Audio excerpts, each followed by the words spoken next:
este nuevo video de lectora ASMR.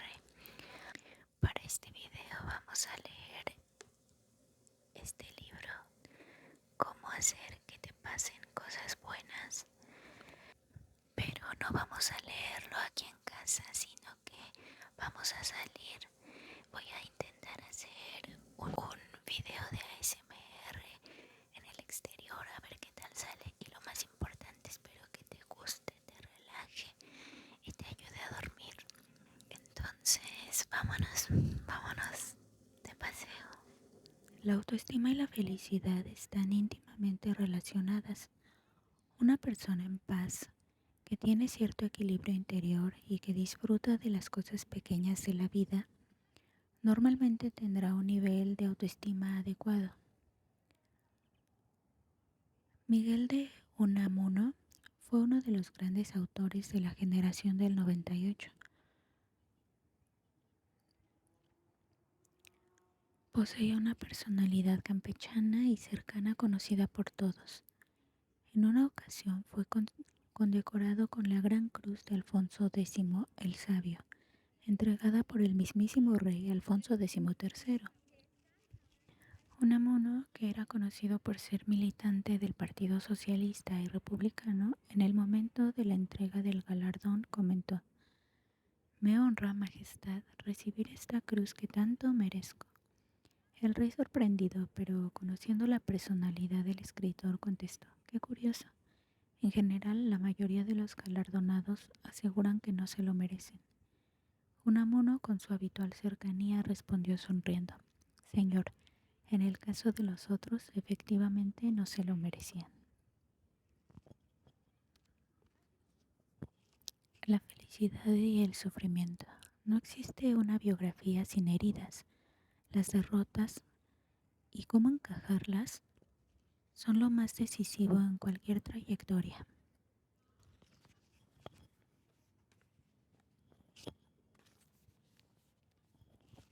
El ser humano a lo largo de toda una vida atraviesa momentos muy exigentes y difíciles, por lo que no podrá ser feliz si no aprende a superarlos o al menos a intentarlo. No podemos elegir gran parte de lo que nos sucederá en la vida, pero somos absolutamente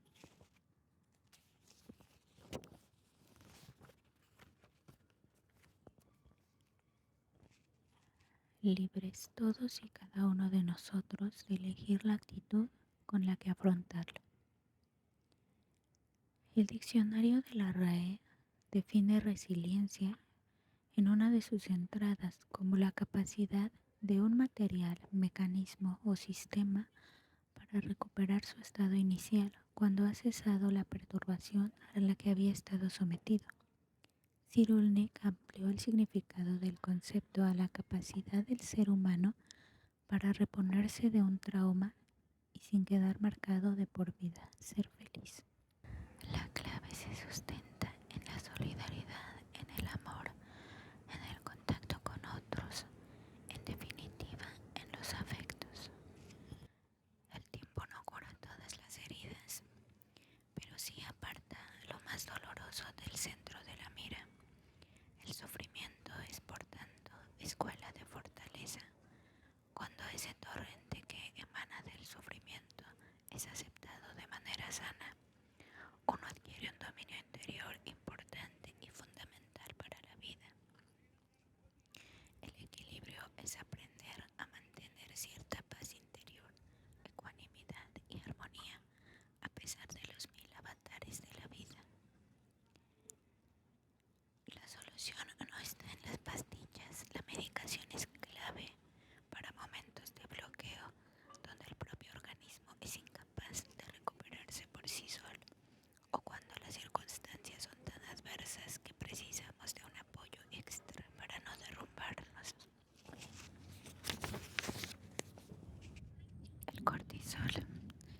Pensar altera nuestro mundo interior.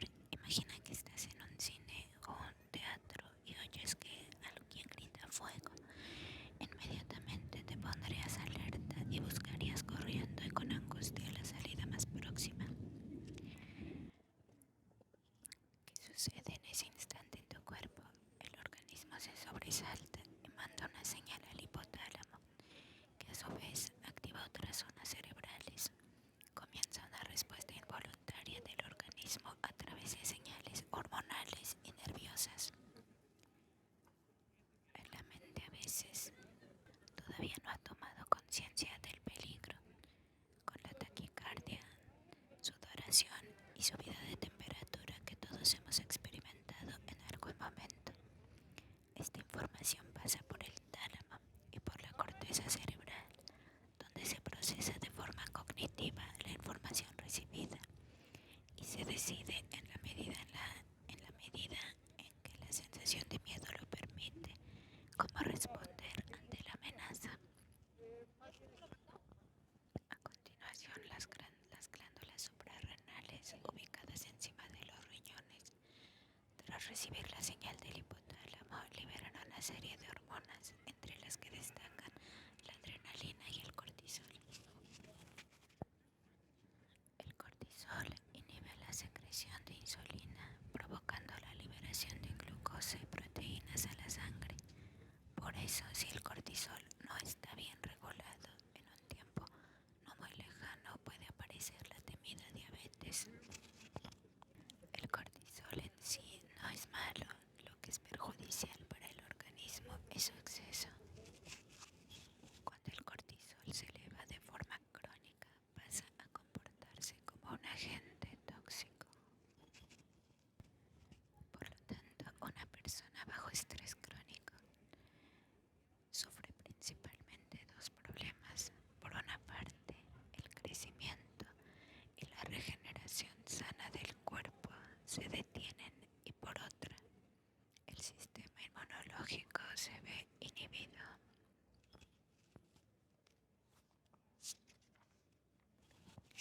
Diferentes tipos de estrés. Existe un estrés bueno, que no es malo ni tóxico. Es la respuesta natural que el organismo activa ante una amenaza real o imaginaria, imprescindible para la supervivencia en los momentos de peligro, y nos ayuda a responder de la mejor forma posible ante el desafío. Ese estrés bueno surge cuando el sujeto gestiona tensiones, preocupaciones o frustraciones propias de la vida. Ejemplos son el que alguien tiene ante un examen importante, una competencia deportiva, un reto profesional, una persona que nos tensa. En estas situaciones, la persona es capaz de adaptarse a lo que sucede y reequilibrarse al poco. Es un estrés positivo y bueno, ya que potencia al individuo permitiendo que se enfrente a diferentes realidades, madure y progrese en la vida.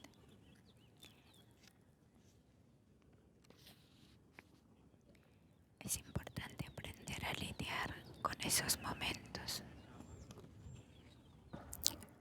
Es importante aprender a lidiar con esos momentos desde la infancia, permitiendo a los niños que convivan con ello para que se desarrollen emocionalmente de forma sana y saludable.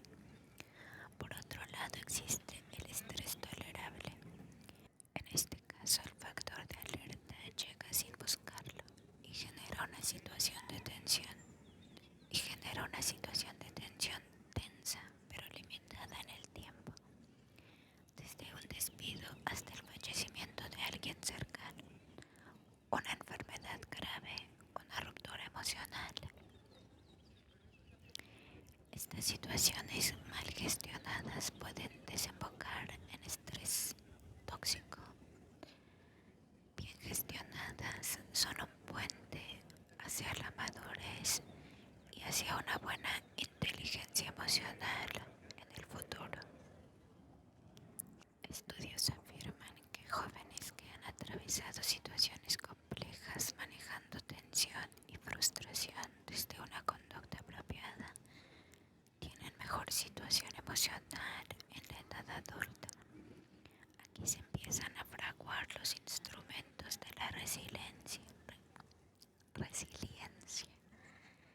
es decir, la capacidad de las personas de ir adquiriendo herramientas para saber salir de momentos complicados en la vida, incluso fortalecidos y reforzados. Finalmente existe el estrés tóxico, situaciones de la vida donde uno activa el estado de alerta, real o imaginario, de manera crónica. Puede ser por algo grave y muy estresante, un abuso, un maltrato, bullying o un abandono, o menos grave, pero que se mantiene durante semanas, meses o años. Este trauma provoca una fisura en el ser humano porque supera los mecanismos fisiológicos de alerta y recuperación. Por lo tanto, según la capacidad que tenga el individuo, se adaptará mejor o peor y desarrollará un tipo de personalidad y de conducta. La clave de la vida, la clave de la vida, y yo lo intento en terapia, es ayudar a las personas a convertir el dolor, el estrés o el sufrimiento en posibilidad de crecimiento. En la actualidad, según los datos que manejan los especialistas en nutrición, nuestro organismo ingiere un 30% más de los alimentos proinflamatorios que hace unos años.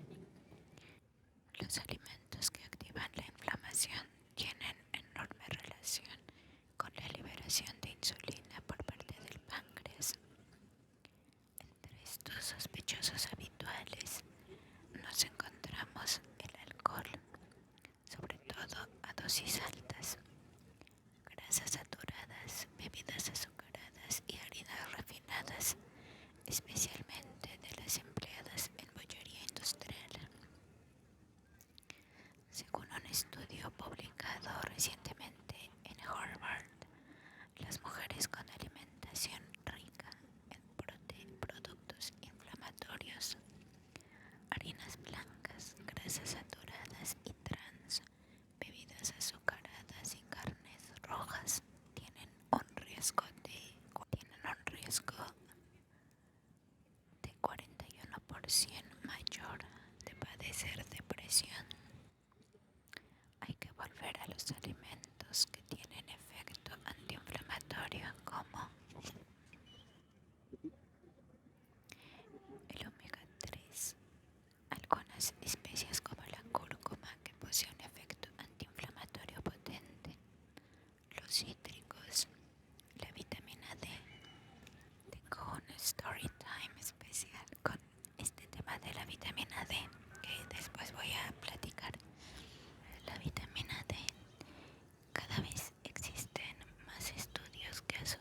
caso de Francisco. Francisco es un directivo de una multinacional que sacó muy joven una oposición a abogado del Estado con una nota muy buena. Desde entonces su trayectoria ha ido en ascenso. Empezó el ámbito administrativo, luego se fue a la empresa privada. En algún momento de su vida se ha dedicado a la política, sin llegar a involucrarse al 100%. En general, se trata de un hombre al que le encanta estar metido en muchos asuntos: la política, la historia, la filosofía, por supuesto el derecho. Le gusta escribir, por ello tiene ocupada su agenda desde que se levanta hasta que se acuesta. Cuando tiene tiempo libre, se agobia porque le gusta tener la sensación de que aprovecha el tiempo. Cuando está desayunando con su familia, él pregunta cuál es su plan para el día. Siempre encuentra algún intervalo en el que considera que alguno de ellos aprovecharía mejor el tiempo si hiciera alguna otra cosa diferente. Los hijos se pasan las tardes en el colegio asistiendo a clases extraescolares. Música, chino, música, chino, inglés, arte, deportes, excepto la del viernes, que a él le gusta que la dediquen a ordenar sus cuartos y a jugar. Y el fin de semana él siempre tiene un plan perfecto organizado: playa, montaña, visitar una ciudad, y la mujer vive detrás de él y muchas veces le confiesa que no le sigue el ritmo, que necesita que pare, a lo que el marido le contesta que la vida hay que aprovecharla y que se encuentran en su mejor momento. Él se ha empezado a preocupar porque empieza a dormir mal, a tener migrañas y a veces vértigo. Decide ir al médico. Tras una ardua recolocación de su agenda, pues no tiene tiempo para ello, y le recetan unas pastillas que le hacen efecto levemente. Vive constantemente contra el tiempo y sin capacidad de disfrutar. La familia viene a consulta con una petición concreta: que pare, que aprenda a no hacer nada. Pero él expresa que no quiere parar, que esta es su forma de ser, que si frena se agobia porque no sabe vivir en la calma. Pauto para el estado de ansiedad una medicación a dosis muy pequeñas, infraterapéutica. Al día siguiente me llama para comentarme que se encuentra profundamente